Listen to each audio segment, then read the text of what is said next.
अस्सलाम वालेकुम नाज़रीन, मैं हूं Syed Mubashar programme the secret news show के हवाले से। और इसमें आज के हमारे गेस्ट होंगे जनाब एलन कीसलर साहब अमेरिका से। अस्सलाम वालेकुम सर।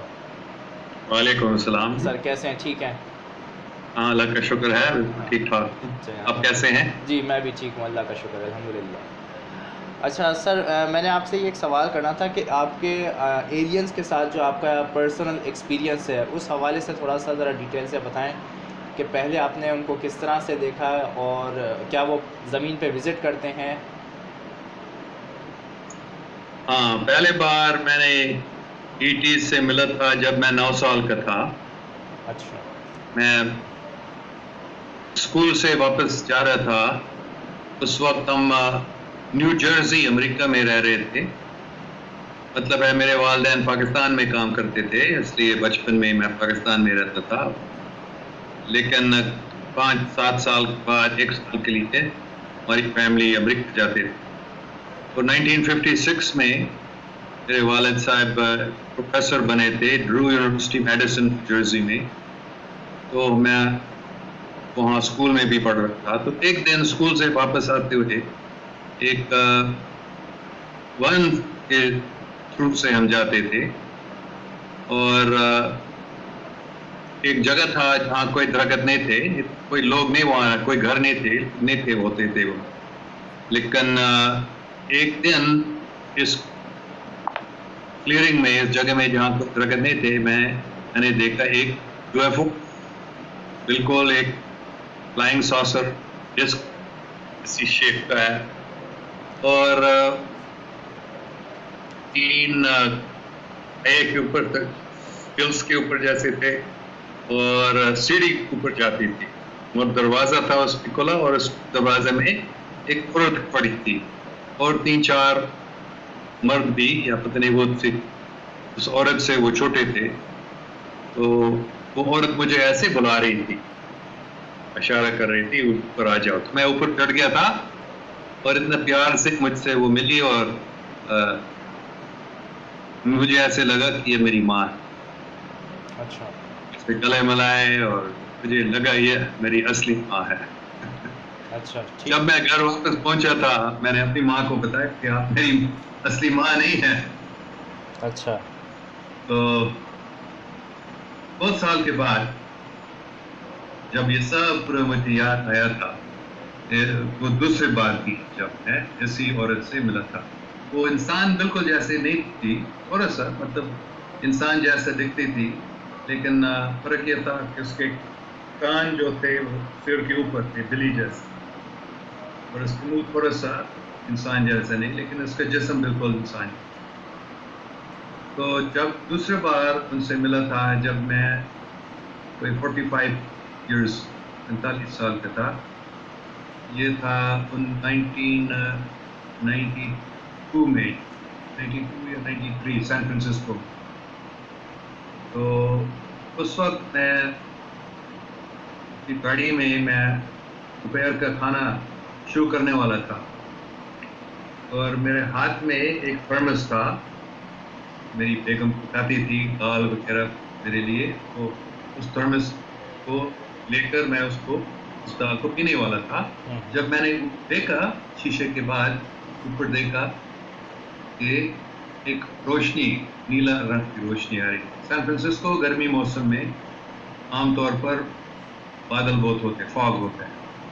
तो सिर्फ उस रोशनी को मैं देख सका फॉग में, बादल में। तो मैं जब ऊपर ऐसे देख रहा था, मैं निकला था गाड़ी से, तो वो थर्मस मेरे हाथ में था, फिर मुझे ऊपर खींच गया उस रोशनी की तरफ।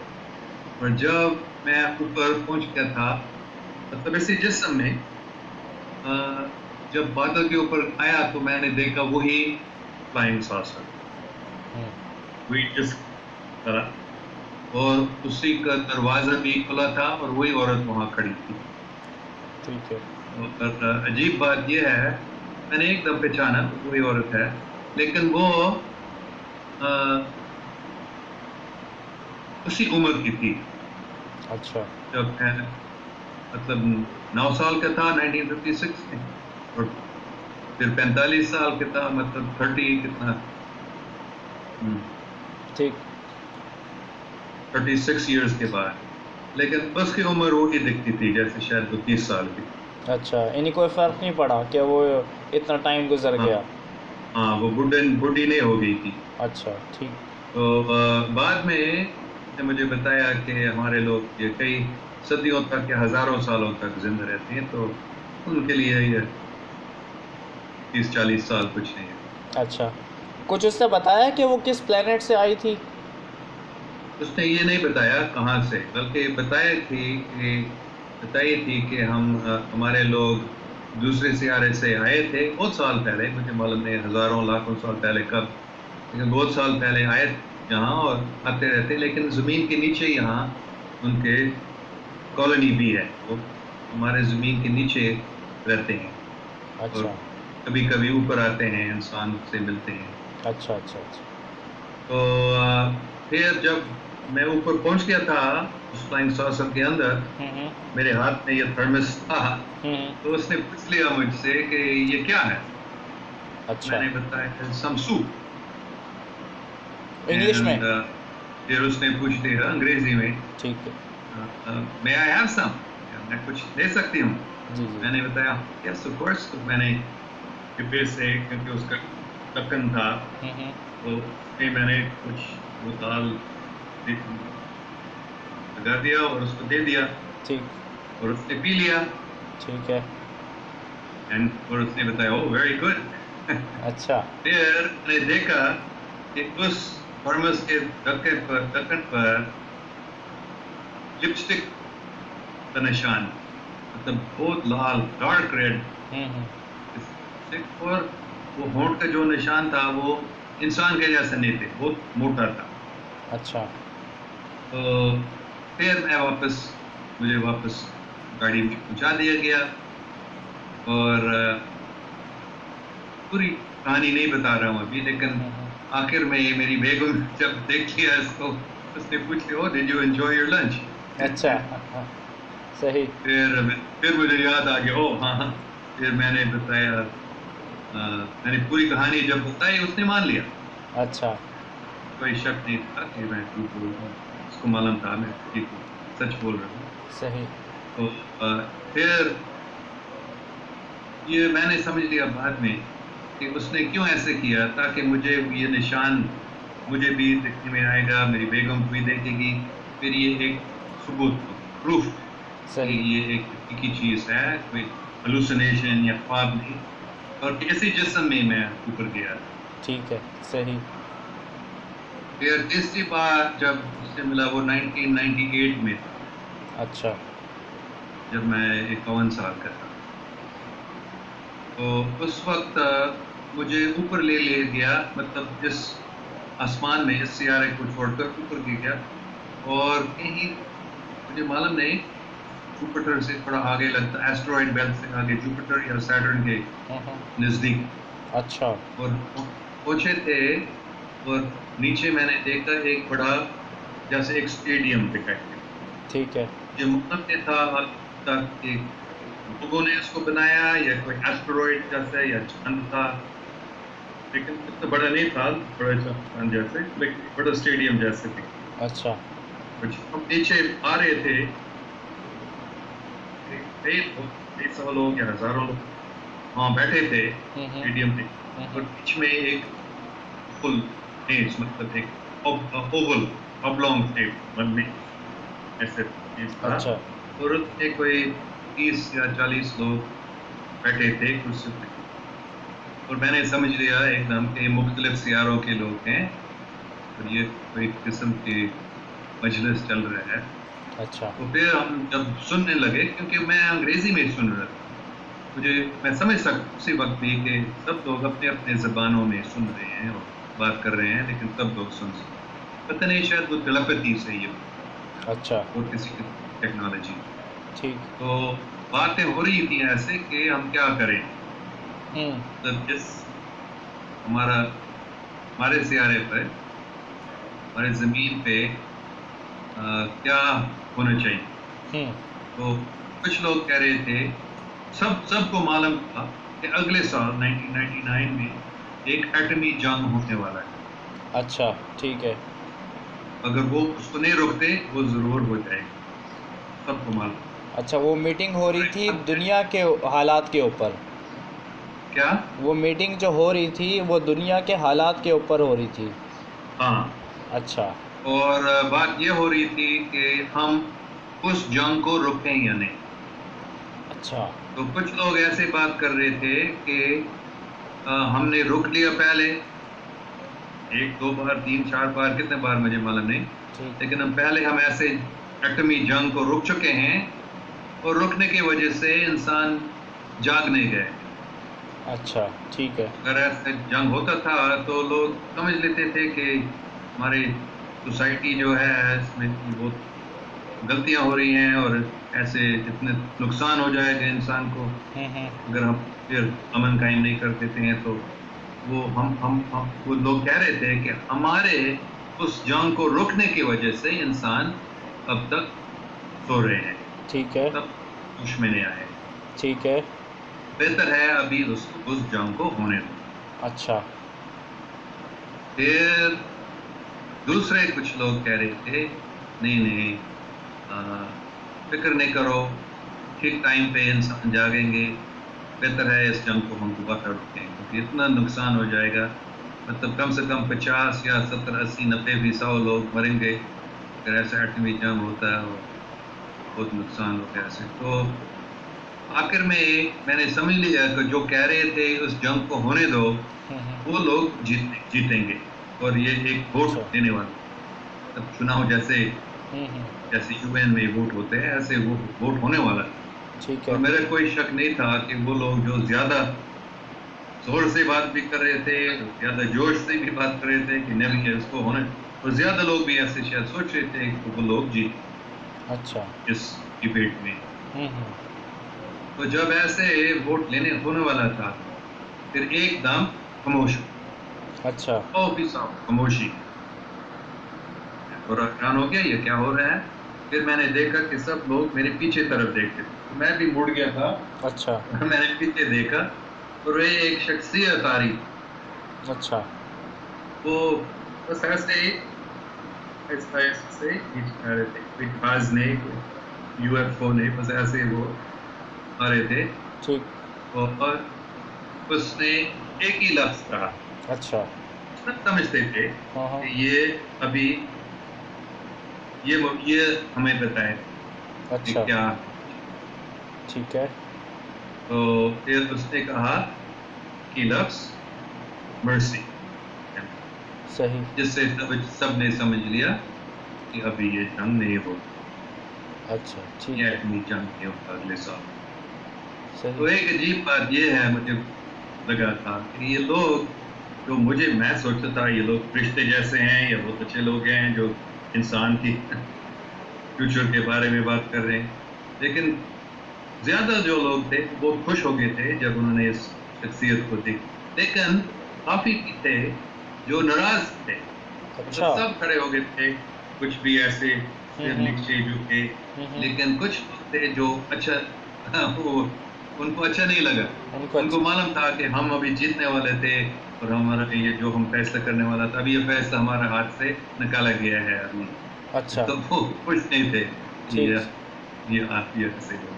अच्छा। अच्छा। तो फिर ये हुआ, फिर मैं वापस पहुंचा था। हाँ। मैं हैरान हो गया था कि वो जिस टाइम पे हम निकले थे यहाँ से, उससे पहले हम वापस पहुंचे थे। ओह, अच्छा। यानी जिस टाइम पे आप यहाँ से गए थे उससे पीछे आप जब वापस पहुँचे तो पीछे का टाइम हो रहा था? ऐसे मुझे महसूस हुआ था। अच्छा। अच्छा, इंटरेस्टिंग। तो मतलब उनकी ऐसी कोई टेक्नोलॉजी है कि वो ऐसे कर सकते हैं। अच्छा, उनकी जो टेक्नोलॉजी है वो किस तरह की है? जिस तरह हमारी दुनिया की टेक्नोलॉजी है, आपको इंजन नज़र आते हैं, आपको आवाज़ आती है, साइंटिफिक चीज़ें नज़र आती हैं, इस तरह की कोई टेक्नोलॉजी है या कोई दूसरी तरह की टेक्नोलॉजी है? इस किस्म की टेक्नोलॉजी भी है, लेकिन बहुत ज़्यादा करके आता है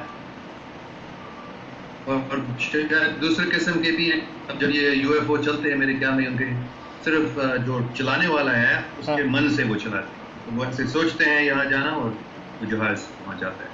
अच्छा अच्छा। वैसे टेक्नोलॉजी भी है जो अभी शुरू हुआ है। हमारे जो सीक्रेट स्पेस प्रोग्राम्स हैं, हाँ। ऐसे इस किस्म की टेक्नोलॉजी इंसान को भी मिल गया है और इंसान भी इस्तेमाल कर रहे हैं, लेकिन वो सब खुला नहीं आ गया, अच्छा। छुपा हुआ है। तो इस किस्म की टेक्नोलॉजी काफ़ी ईटीज के साथ। ये जो सीक्रेट स्पेस प्रोग्राम की टेक्नोलॉजी है जो इन्होंने छुपा के रख रखी है और सारी टेक्नोलॉजी यूज़ भी कर रहे हैं, इनका क्या इरादा है? ये कब तक पब्लिक के सामने लेके आएंगे वो टेक्नोलॉजी? कोई इरादा है उनका? मुझे मालूम नहीं ये कब, लेकिन अभी भी आ गया है। मतलब हाँ। अगर कोई सीखना चाहते हैं इसके बारे में, वो थोड़ा रिसर्च करके पता चल जाएगा। पहले भी मैं बता चुका हूँ कि डॉक्टर माइकल साला की किताबें हैं इसके बारे में। ये जहाँ से मैंने पहले सीख लिया था, इस किताब से, insiders reveal secret space programs and extraterrestrial alliances by doctor Michael Salla. सही, ठीक है। मैं उनसे मिला हूँ, बहुत अच्छा आदमी है। अच्छा। और बहुत अच्छी किताब है जिसमें ये पूरी बातें डिटेल में बताई गई हैं कि ये कैसे हुआ था, कब शुरू हुआ था, कौन से सियारों से लोग यहाँ आए हैं और वो इंसान को क्या सिखाए हैं। तो ये माइकल साला और दूसरे आपने भी कोरी गुड का नाम लिया। जी बिल्कुल बिल्कुल। ज़्यादातर मेरे ख्याल में Corey Goode in secret space program के बारे में बता रहे हैं। तो अगर कोई सीखना चाहते हैं इन चीज़ों के बारे में, वो उनको मालूम हो जाएगा। हाँ ठीक है। साफ दिल है। हाँ। होशियार भी है। सही। क्योंकि काफ़ी डिसइंफॉर्मेशन भी है इंटरनेट में। बिल्कुल। झूठ बातें भी फैल गई हैं, लेकिन हकीकी बातें भी हैं सीक्रेट स्पेस प्रोग्राम। अच्छा, एक अभी कुछ अर्से पहले ख़बर आई थी कि कोई सिगार टाइप की शेप है वो नासा ने डिस्कवर की है, और उसके ऊपर बहुत सारा आ रहा था कि वो एशियन बिल्डर रेस की कोई उनका कोई जहाज़ है। तो इसमें क्या है, मतलब क्या वो एक्चुअली वाकई नासा ने डिस्कवर की है, और वो क्या चीज़ है? हाँ, ये तो हकीकी है। ये सब अखबारों में भी आया था कब 1 साल पहले या जी ज़्यादा टाइम नहीं हुआ। तो वो सोलर सिस्टम से बाहर से ही आया था, बहुत लंबा ऐसा था। हाँ। तो नासा ने बताया ये बस एक एस्टेरॉइड जैसे, कॉमेट जैसे कोई चीज़ है। ठीक है। लेकिन हकीकत में वो गए थे वहाँ, पहुँच गए थे उसके ऊपर। उन्होंने देखा कि ये बहुत पुराना जहाज़ है, स्पेसशिप। अच्छा, और वो खाली था अंदर से? बहुत चीज़ें अंदर थी, लोग नहीं थे जहाँ तक मुझे मालूम है। कोई लोग जिंदा नहीं थे उसके अंदर। अच्छा। लेकिन काफ़ी टेक्नोलॉजी थी अंदर। अच्छा। बनी हुई चीज़ थी वो, एस्टेरॉइड या कॉमेट थी। अब वो नासा की कस्टडी में है, मतलब वो जो जहाज़ है या जो भी सिगार नाम, वो अब नासा या सीक्रेट स्पेस प्रोग्राम के पास है? नहीं, वो तो फिर आगे चले गया। वो अंदर आया था सोलर सिस्टम में, फिर चले गया। अच्छा। लेकिन हाँ, दूसरे काफ़ी सिगार वाले शेप के हैं और फ्लाइंग सॉसर्स वाले हैं जो अमेरिकन या दूसरे हुकूमतों ने भी उनको रिकवर किया है, उनके पास हैं। अच्छा। मशहूर, सबसे मशहूर वाला है शायद रॉसवेल, न्यू मैक्सिको में 1947 में। हाँ। वो क्रैश हुआ था और अमेरिकन इंटेलिजेंस एजेंसीज मिला था, और वो उसका बैक इंजीनियरिंग करके वो उन्होंने भी बनवाया ऐसे फ्लाइंग सॉसर्स। अच्छा। ये सब बातें पता चल जाएगा किसी को, अगर वो साफ दिल से रिसर्च कर। अच्छा, ठीक है। मतलब निकल चुका है। हाँ। आप टीवी पे या मेन स्ट्रीम मीडिया में नहीं देखेंगे, लेकिन अल्टरनेटिव न्यूज़ मीडिया में सब। बिल्कुल। और रूस की हुकूमत और कुछ दूसरे मुल्कों की हुकूमत ने भी इसके बारे में ज़्यादा बताया है। अमेरिका इसको बहुत छुपा है और यूरोपियन हुकूमतें ज़्यादा इसको छुपा रही हैं। अच्छा। लेकिन ये हकीकत निकल चुका है। अच्छा, अमेरिका के अलावा और किन किन ममालिक के एलियंस के साथ राब्ते हैं? मतलब सिर्फ एक अमेरिका है उसके राब्ते हैं या? नहीं, बहुत मुल्क हैं, बल्कि हकीकत में सबसे पहले जर्मन जर्मनी ने अमेरिका से पहले भी जी जी एलियंस कर स्पेसशिप्स मिले उनसे और अपने भी बनाए थे फ्लाइंग सॉसर्स। अच्छा तो ये और जर्मनी पहले चांद गए थे, ये सब सीक्रेट है। मतलब दूसरे आलमी जंग से पहले भी उसके दौरान भी जर्मनी चांद और आगे भी गए थे। फिर बाद में 1950s में अमेरिका को ये सब टेक्नोलॉजी मिली थी और अमेरिका भी 1950s में पहले चांद गए थे, ये सब सीक्रेट। फिर सदर कैनेडी के वक्त उन्होंने फैसला किया कि हम ये खुला सबके सामने ये नासा प्रोग्राम चांद जाने का। अच्छा लेकिन 1969 से पहले आर्मस्ट्रांग और ऑल्ड्रिन के चांद जाने से पहले भी क्या अमेरिकन एस्ट्रोनॉट्स किए और उनसे पहले भी जर्मनी के। अच्छा, ये जो नासा के एस्ट्रोनॉट चांद पे गए थे, इससे पहले जब अमेरिकी चांद पे गए थे तो वो क्या सीक्रेट स्पेस प्रोग्राम के लोग थे या वो भी नासा के लोग थे? नहीं, वो सीक्रेट स्पेस प्रोग्राम के लोग। अच्छा, वो अलग थे, वो पब्लिकली नहीं हुए। हाँ अच्छा अच्छा, ठीक ठीक ठीक। एक प्रोग्राम आता है कोरी गुड का, उसमें उसने बताया है कि उसके बहुत सारे उसके राब्ते हुए हैं मुख्तलिफ़ किस्म के एलियंस के साथ। और क्या ये एलियन भी रा वाली जो द बुक ऑफ लॉ है उसी के हैं या वो कोई और एलियन है? हाँ, मुख्तलिफ एलियंस हैं जो आ रहे हैं और लोगों से मिल रहे हैं, लेकिन वो जिनसे कोरी गुड मिला था, ब्लू एवियंस जिसको वो कहते हैं, वो वही लोग हैं जिन्होंने ये लॉ ऑफ वन को बनाया था। अच्छा, ये बुक, इसमें बहुत सारी इन्फॉर्मेशन ऐसी है जो कि समझना एक आम इंसान के लिए बड़ा मुश्किल है और इसको मतलब आसानी से नहीं समझ में आती। तो क्या कोई इस तरह का कोई आसान तो वो है कि पैटर्न के इसको आसानी से समझा जा सके, इसके तर्जुमे हुए हैं बुक के? यही बुक जो मैंने अभी बताया आपको, ये बुक बहुत अच्छी किताब है, बहुत सिंपल है। अच्छा, ये जहाँ तक मुझे मालूम है ये सबसे अच्छा किताब है सीक्रेट स्पेस प्रोग्राम्स के बारे में। अच्छा, सीखने के लिए। ठीक है। और डॉक्टर माइकल साला ने मुख्तलिफ किताबें लिखी हैं। अच्छा, तो उनमें तो बहुत अच्छा है, साफ दिल भी हैं और बहुत अक्लमंद है। ठीक है, ठीक है सर। इस एपिसोड तक को हम यहाँ पे क्लोज़ करते हैं। इंशाल्लाह नेक्स्ट वीक में आपसे दोबारा मुलाकात होगी नए सवालों के साथ। उस वक्त के लिए अल्लाह हाफ़िज़। शुक्रिया, अल्लाह हाफ़िज़। अल्लाह हाफ़िज़।